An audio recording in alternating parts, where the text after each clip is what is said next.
ત્રણ જણા railway station પીતા હતા. બોલો આમ પાંકા વળીને આમ તોડીને આમ બચકારા બોલાતો. બોલો સિગ્નલ દેવાળે કીધું કે ભાઈ તમે ભલે બે ગાડી આવે છે તમારે જવું હોય તો તું ડાયો થમા કે સ્ટેશનમાં ગાડી જ આવે, ઘોડા ગાડી ન આવે. એ તો પીવામાં મશગુલ હતા. વળી પછી ગાડી છેડ આવીને ઉભી રહી કે ભાઈ ગાડી આવી ગઈ હોય કે ગાડી જ આવે, બળદ ગાડી નો આવે, તું ડાયો થમા. વિસલ મારીને ગાડી ઉપડી એટલે પડકારો કર્યો ભાઈ તમારે જવું હોય તો ગાડી ઉપડી. ત્રણેય દોડ્યા. બે જણા ચડી ગયા, એક જણો રહી ગયો. એ રહી ગયો ને મીંડો દાંત કાઢવા. એટલે ઓલાએ પૂછ્યું કે ભાઈ તમે કેમ દાંત કાઢો છો? એ કે ઘરધણી ચડી ગયા. હું તો મહેમાન છું કે મૂકવા આવ્યા તો આવી ગયા. એવું ડખો ખરેખર ખરેખર મજા.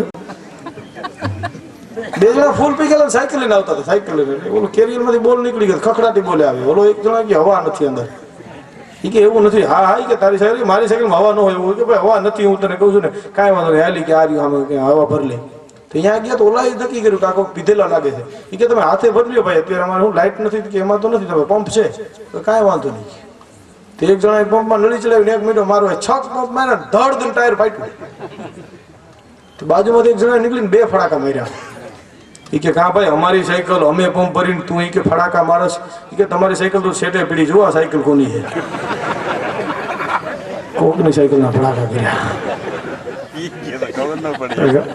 માનસીભાઈ મારા પરમ મિત્ર છે. એક જમાદારને શિખામણ આપી મારા જેવા કોકે કે જમાદાર એક કામ કરો કે શું કે તમે બહુ તૈયાર માણસ છો, તમે દારૂ પીવાનો મૂકી દો. હા પછી શું કે હવે તમે જમાદાર થઈ ગયા છો, તમે 5 વર્ષ પછી પરીક્ષા આપો પીએસઆઈ થઈ જાઓ. પછી 2-5 વર્ષ મહેનત કરો તમે પીઆઈ થઈ જાઓ. હા કેટલા વર્ષ થાય?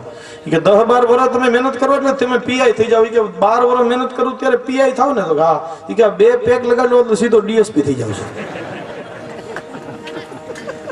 12 વર્ષ મહેનત કરી પછી પીઆઈ થવું એ કરતા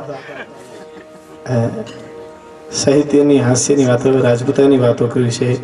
ઇતર સમાજ પણ બેઠો છે મને ખબર છે, એટલે આ વાતો. એક અશોકસિંહભાઈના ભજનની તમે કહેતા હો તો 2 કડી બોલું તમારી આમાં. શું જન્મ દેવાની વાતો કરી છે ભાઈ. અશોકસિંહભાઈ તમારો કવિ લખે છે અહીંનો કે એવો જન્મ દે મને હે પ્રભુ કે હું તારા ગુણગાન ગાતો રહું. હા હા આ પહેલા હું 1-2 કેસેટની અંદર આ બોલ્યો છું રચના, અને કાલે એમને મને ફ્રેશ પાછી થોડોક સુધારો કરીને એની રીતે મને આપ્યો છે. અશોકસિંહ લખે છે આપણા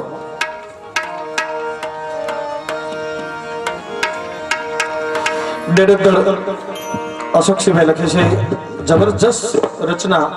કદાચ દુલાભાઈ કાગ લખતા હોય ને એ રચનાની સરખામણી કરી શકાય એવો રાજપૂત. ખરેખર તો જેને શબ્દની અંદર ભારોભાર ગરવાઈ મૂકી છે, સાહિત્યની વાતો જેને ઊંડાણ વાળી વાતો છે ને, એક કડી ઉપર હવાર લગી બોલી શકાય એવી કડીઓ લખી છો.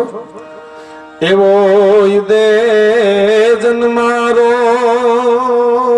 પ્રભુ મને તા, એવો દે જન્મારો એ હો તો ગુણ લાગાવું તારો વાલા એવો દે જન્મારો, એવો દે જન્મારો.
સાધુ